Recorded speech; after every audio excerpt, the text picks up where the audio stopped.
so beautiful. So yesterday I saw a promo for a church, and it said, "Come celebrate 420 with us. You can't get higher than risen." You know, what if the first Easter actually fell on 420? Like it would bring up a whole lot more questions, wouldn't it? Like that stoner, like what? Yeah. Anyway, it's a holiday today. Easter. We're here to celebrate Easter. So I think our world, we are ready for a resurrection. I think our world needs a resurrection. And a resurrection is bringing something back to life, raising it up. And what we need is to bring back to life a world that is love-based, a world that is about compassion and caring about people and, stop this hate. There's no room for hate, just no room for it. And I think we need this resurrection. We need this rising above, bring back to life something that we all, I think, could benefit from, a world that's kinder and gentler and more loving. And build a bridge to stop, so that we can come together instead of having this big divide. We need this. And we can do this.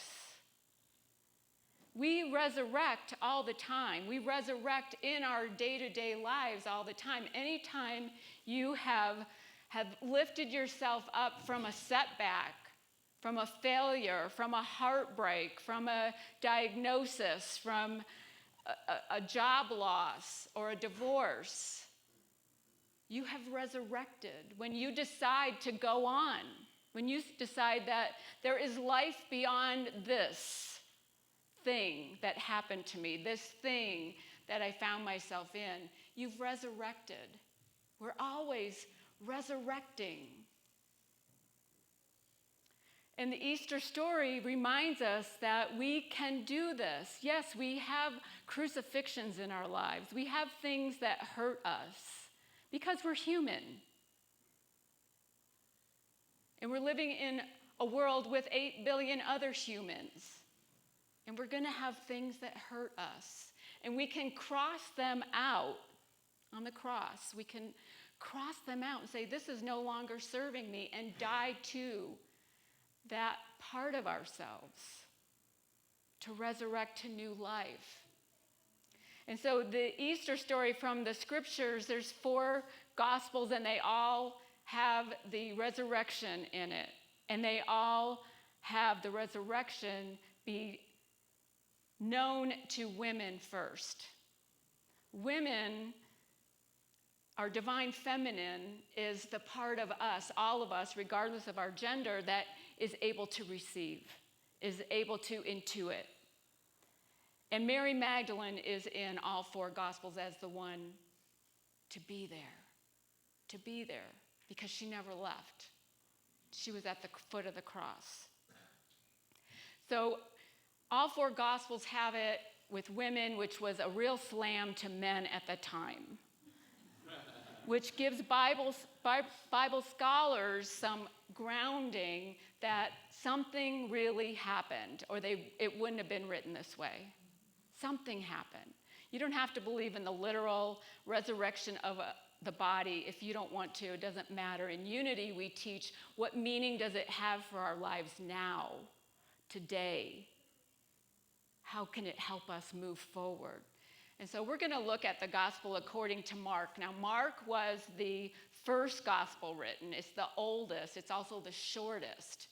And Mark's gospel is not as beautifully written as, say, John's. It's just not. And it's got a lot of kind of weird endings and things, but it's very concise and has a great message. So let's look at The Gospel according to John. When the Sabbath was over, Mary Magdalene and Mary, the mother of James, and Salome brought spices so that they might go and anoint him. And very, very early on the first day of the week, when the sun had risen, they went to the tomb. They had been saying to one another, "Who will roll away the stone for us from the entrance to the tomb?"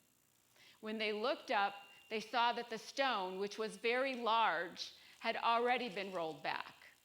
As they entered the tomb, they saw a young man dressed in a white robe sitting on the right side, and they were alarmed. But he said to them, "Do not be alarmed. You are looking for Jesus of Nazareth, who was crucified. He has been raised. He is not here. Look, there is the place they laid him. But go, tell his disciples and Peter that he is going ahead of you to Galilee. There you will see him, just as he told you." So they went out and fled from the tomb, for terror and amazement had seized them. And they said nothing to anyone, for they were afraid. So let's break this down. And what does it mean to us metaphysically? What does it mean? What meaning can we give it? One interpretation I'm going to share with you, mine. Yeah, well, kind of Unity's too, but we all have to take this in for ourselves. So when the Sabbath was over, I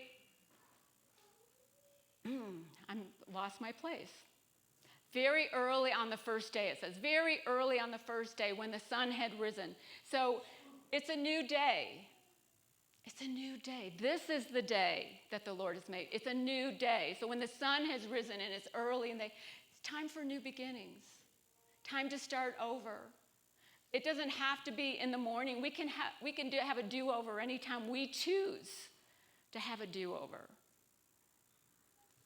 In the beginning, we can start afresh with a new idea, a new way of being, a new way of showing up. So that's the first thing. Then the next one. They've been saying to one another, "Who will roll away the stone for us?" Don't we say that in our lives? Who's gonna move that for me? Who's gonna roll that stone away? Who's gonna take that obstacle away from me? Whose job is that? Not my job, is it? Who's gonna roll that thing away so that I can do what I want to do?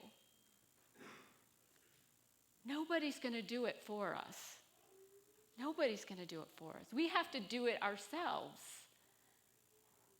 If there's an obstacle in the way of us having a greater life, who put the obstacle there?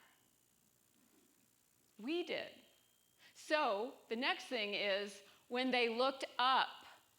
Big clue here. When they looked up, the stone was already rolled away. When we look up, when we raise our consciousness, when we uplift ourselves in a new way of thinking, that obstacle is gone. Because it's not so much the obstacle as it is what we think about the obstacle, as the thoughts we have about the obstacle, thinking that it's in our way, that it's blocking our path. But when we raise up, raise our thinking, look at it from a different perspective, looking up, it's not even there. It's not even an obstacle anymore. It's not blocking us. So as they entered the tomb, they saw a young man dressed in a white robe sitting on the right side. So in Unity, we like to say that this is an angel, or angels represent messengers of spirit. Some intuition that we get ourselves. Not some angel out here, but in here, inside. And so anytime there's someone sitting on the right side, it means sitting on the side of truth, sitting on the side of what's good, what's pure, what's loving. And this angel they're getting a knowing, the women. They're getting a knowing by this man sitting on the right side. And they were alarmed, though, because this wasn't expected. Anytime something is different than what we expect, there's alarm, danger, scared, because it's not what we're used to. When we're comfortable, even if it's painful, it's familiar. But when something is unexpected, even if it's good, it's like, ooh, do I want that? The next slide. But he says, do not be alarmed. Do not be alarmed. Jesus says this is so many times in the scriptures. Do not be afraid. Do not be afraid. It's all good. They knew, the writers of the Gospels knew human nature. To be afraid of something that's different, afraid of something that's new. But he says, tell his disciples and Peter, which I think is very interesting. Wasn't Peter one of the disciples? But Peter represents our faith. So tell the disciples and bring your faith with you. Bring your faith with you. Because this is something maybe you're not going to believe when you first see it. Bring your faith. Bring your faith. And go to Galilee. Galilee was a mountain town. And so it represents a higher consciousness, more divine energy. A place where we could experience something, some miracle that we didn't expect. And a miracle is just something that we're not used to seeing in the normal way of life. But when we believe, when we bring our faith, that Peter that's inside of us, then we can believe, then we can experience it in Galilee. And the next one. So they fled from the tomb with terror and amazement. Terror and amazement. Think about something, if you get some guidance that you're not sure, can I do this, really? You can be terrified and amazed at the same time. When I felt that I got called to ministry, I was terrified that I didn't have what it took to be a minister, and amazing. I'm called to be a minister? No, all of us are called into different things in our lives. Be amazed at that you heard the call and you answered the call.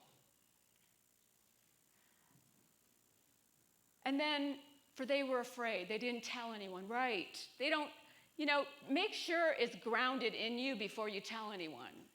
Because somebody's unbelief could sway your belief in something. So it's okay to wait.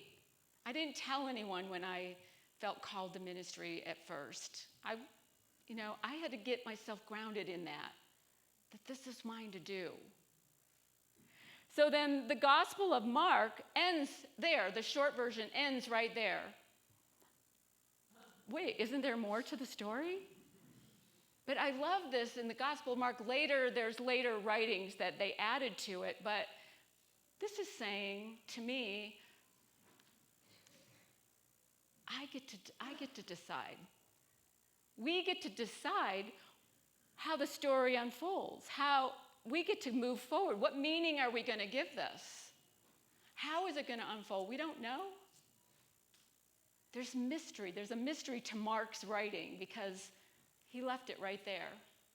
And the other gospel writers picked up from there and talked about Jesus, more in relationship to the disciples. But this was left blank here in Mark. It's a mystery. And we want that mystery. Maybe we don't always want that mystery, but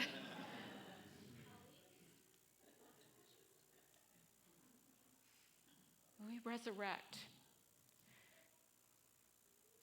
On Friday, I had a call with my spiritual director, and I was telling her that I have had a lot of requests for my time recently. From Unity Worldwide Ministries, to be on the board, to be on the skills demonstration committee, to be on the nominating committee, to be a mentor to new ministers that are coming on, to many requests, and I've said no, all along. And I wanted to explore that with her, and she said, well, why do you think you're saying no? I said, I think I don't feel worthy to do that kind of work. And she said, okay, let's work with that. So we sat in the silence together for a little bit, and she said to me before we went into the silence, okay, I want you to take that unworthy feeling, that you're not enough feeling, and really, really feel it fully and see where it lands in your body. Okay, so we sit in the silence, and for several minutes, I got nothing. So I came back to her and I said, that is not going to land in me at all. That is not landing. I think what happened is that's an automatic response from my subconscious mind, and we all have them. That it just, something that just came out, but it is no longer true for me. It's no longer, I have nothing in me that is letting that thought take root. And she said, Sue, you've resurrected. And I'm like, yes, I have. And it felt good, and it's freeing. I was reading a book by Adyashanti that's called Resurrecting Jesus. And in the book, he talks about how most of the Eastern religions talk about wanting to get off the karmic wheel of life. Like you want to get off that cycle and not have to reincarnate again. And Jesus showed us a different way. With his resurrection, he came back to the world of time and space. He came back to interact with people. He came back to show us that the divine is always here. The divine is always part of us. The divine is always in us. The divine is us. We are it. We need to take that in. And when we resurrect and remember who we are, we can know that for certain. We can know that we are divine. We can come alive to new life. Come alive. Come out of the tomb and into new life.